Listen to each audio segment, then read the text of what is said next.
महाराष्ट्रामध्ये तो अतिशय चांगल्या रीतीने पुढे जाईल. तर मी म्हटलं खरं म्हणजे एक काय 2 वेळा झाली चर्चा. मी म्हटलं मी उपमुख्यमंत्री आहे, नवीन पक्ष काढायचा तर मी माझ्या पदाचा राजीनामा दिला पाहिजे. आणि ते उपनेते होते तिकडे त्यावेळेला BJPचे, कुठे दिल्लीमध्ये. तर तुम्हाला तुमच्या त्या पदाचा राजीनामा द्यावा लागेल, मग आपण तुम्ही म्हणता त्याप्रमाणे ही सगळी जुळवाजुळव काय होऊन काय करायचं आहे ते करावं. मला काय हरकत नाही म्हटलं, कारण मी तर म्हटलं ओबीसीचाच मुद्दा घेऊन बाहेर पडलो, शिवसेनेच्या बाहेर पडलो. आणि त्यामुळे जर असा काही जरी मागासवर्गीयांचा किंवा इतर लहान लहान जे घटक आहेत त्या सगळ्यांचा पक्ष निघत असेल तर विचार करायला काय हरकत नाही. परंतु नंतर मग काय झालं मला काय कल्पना नाही. परत काय ते काय त्याने तो विषय सोडून दिला. काय एवढं प्रामाणिकपणे तुम्हाला सांगतो. आता मुद्दा राहिला स्वतंत्र पक्ष कोणी काढू शकतो. हल्ली काय अनेक पक्ष आहेत, आपण काढू शकतो. कदाचित पंकजाताई म्हणतात त्याप्रमाणे तो मोठाही पक्ष असू शकेल. पण माझं म्हणणं असं आहे की एका समाजावर पक्ष काढणं आणि त्याच्यामध्ये यश मिळवणं ते कितपत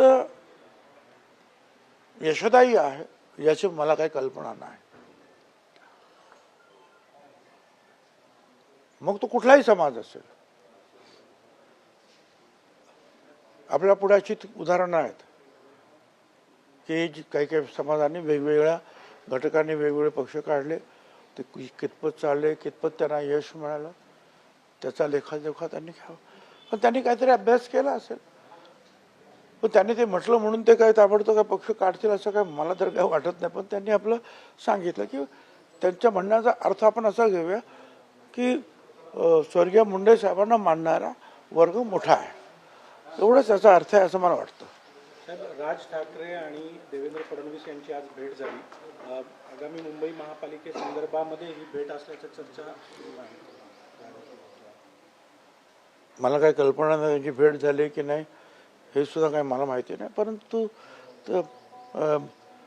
फडणवीस साहेब भेटत असतात त्यांना, ते फडणवीस साहेबांना भेटतात, शिंदे साहेब पण त्यांना भेटतात, ते सुरू असतं.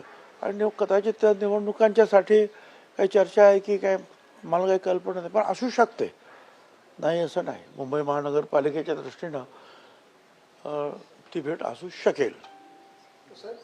काल राजस्थानचे राज्यपाल वैभव बागडे नाशिकला होते आणि त्यांनी नाशिकमध्ये एक वक्तव्य केलेलं आहे की जी संविधानाची प्रत आहे त्या संविधानाच्या प्रतीमध्ये काही महापुरुषांचे फोटो होते, देवी देवतांचे फोटो होते, ते नंतर वगळण्यात आले.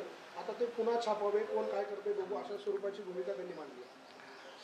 आता मी ते वर्तमानपत्रामध्ये आता राज्यपाल महोदय आहे तर मी त्याच्यावर जास्त काय कॉमेंट करणं बरोबर नाही. परंतु हे मी पहिल्यांदाच ऐकलं. आता ते खरं आहे का खोटं आहे, त्यांच्याकडे ते असं कोणीतरी म्हटलेलं आहे की त्यांच्याकडे त्या संविधानाची प्रत आहे. मग ठीक आहे, तर ते बघा काय करायचं ते. आणि अशा पद्धतीने छापणार असेल तर काय मला विरोध करायचं काय कारण आहे.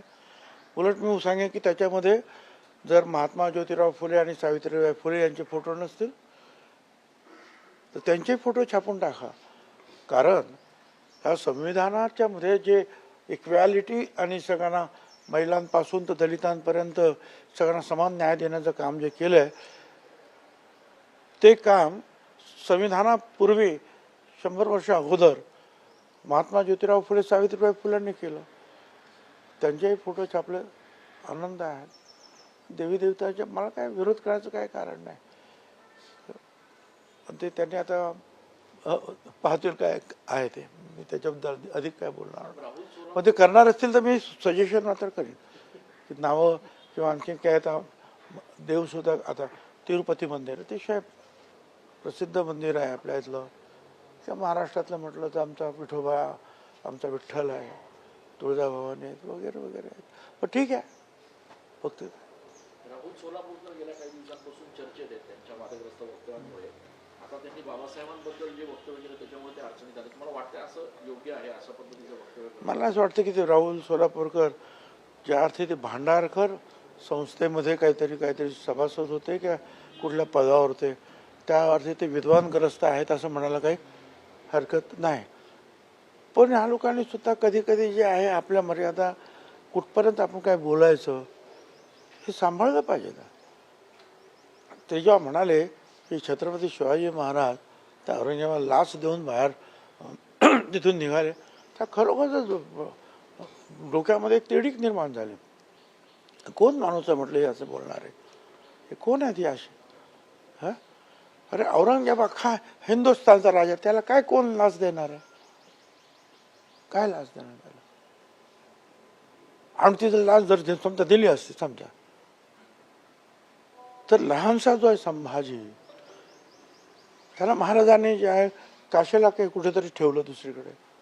आणि महाराज जेव्हा कसे तरी पोचले गडावर, तेव्हा जिजामाता त्यांना विचारतात की माझा शंभूराजा कुठे आहे? आणि डोळ्यात पाणी त्यांच्या, तर हा इतिहास आहे. काय मग लाच दिलं असं तर आरामात फिरत आले सगळ्यांच्या समोर. काही आपलं काहीतरी इतिहास बदलायला कोणी तुम्हाला अधिकार दिला हे इतिहास बदलण्याचे? बाबासाहेब आंबेडकर.